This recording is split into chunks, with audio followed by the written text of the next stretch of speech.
first thing that comes to mind about the bombing is those kids. Not to shortchange anybody else, but it's the kids. That daycare, the picture that's all over the world.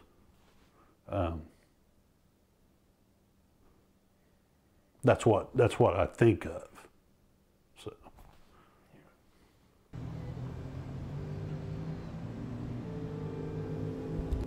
On the day of the bombing, we were just doing our normal station routine. It was on a Wednesday morning. I always remember it was a Wednesday. Each day of the week, we had, if you worked a certain day, you had certain responsibilities at the station. I just remember there were some guys out mowing the yard because that was yard day. We were standing around the kitchen discussing what we were going to go to the store and have for breakfast. We always left for the store at 9 o'clock. We felt the blast. The station rattled, the windows rattled.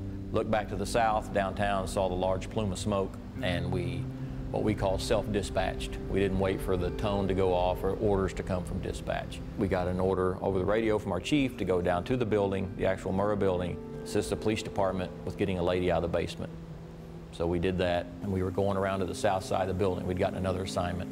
And as we were going around the south side of the building, a gentleman came out of, I really don't know where he came out of, and he said, I have a critical infant. And I don't know, instead of pointing to the ambulance or trying to find him somebody, my mom says that God's hand was in it, and I just said, here, I'll take her. And he handed me Bailey. I checked her for signs of life. I didn't find any.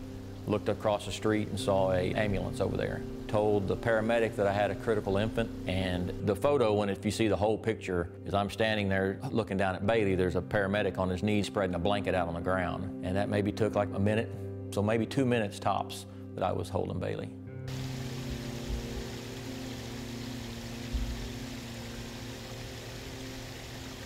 I got back to station around 11 or 11:30. The chief of dispatch office called. He said, hey, Chris, did you carry a baby out of the building? I said, no. I said, a gentleman handed me a baby, but I didn't carry one out of the building. He said, well, the AP, Associated Press, just faxed me a photo, and it's a firefighter holding a baby, and they want to identify the firefighter. There's a lot of things you can't just give your name out. There's a lot of protocol on the fire department. Anyway, chief dispatcher, Harvey Weathers, he said, looks like you. And I said, well, let me check. 2 other guys at the station both wear red helmets that were captains with a 5 on it, so I asked them and they didn't. So I got back on the phone with Harvey and I said, Harvey, I guess it's me. He said, well, I know it is, Chris. I just wanted to make sure. And he said, you were holding a baby? I said, yeah, at one time. He said, okay. I said, why? What are they going to do with this? And he said, well, the guy on the phone says that as soon as they identify the firefighter, this photo is going worldwide. Bailey wasn't identified till the next day late. I kind of hung up the phone. The guys at the station said, what was that all about? And totally in just a joking way, I just said, well, it looks like I'm going worldwide, not having any inclination or idea about what was going to happen.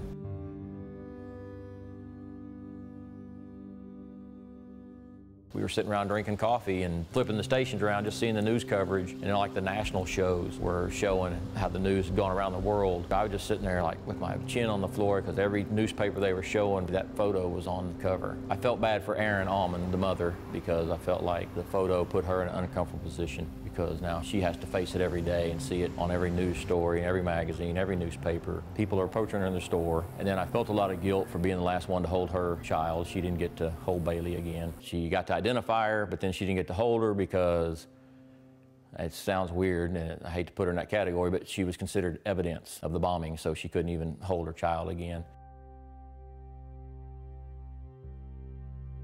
Even though I wasn't responsible for it, and the fact I didn't pose for a picture, my mind was convincing me that if you hadn't been in the photo, she wouldn't be going what she's going through. Yes, Bailey still would have been deceased, but Erin wouldn't be getting all the attention she was getting. So those were a lot of the issues I was dealing with. But to everybody else, I was just the same, because I was just sucking it up and just doing my job, because we just didn't talk about things like that. The bombing was in 1995. It was actually 10 years. 2005 was the time period to where I just went along about my business like everything was fine. And after a while, I think I convinced myself, okay, I'm good. Weird thing happened. We were putting a pool in the backyard. I was busting out concrete and it started raining. And of course, the night of the bombing, it rained. We had all that wet concrete dust. I smelled the wet concrete dust at my house. And in my mind, I just kind of said, God, it smells just like the day of the bombing. And that's when I noticed that I kind of started isolating myself and pulling myself away from my family a little bit.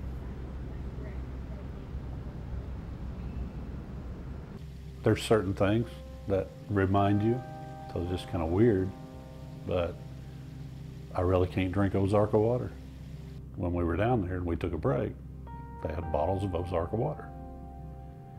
And it's just the taste of that with the smell of, decomposition or death.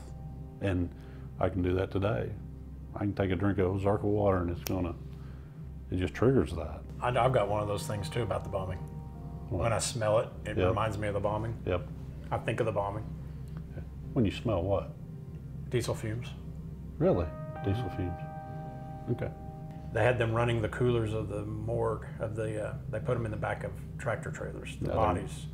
It was just to the east of the building. And they used generators to run the coolers. And seemed like the whole incident site was full of diesel fumes.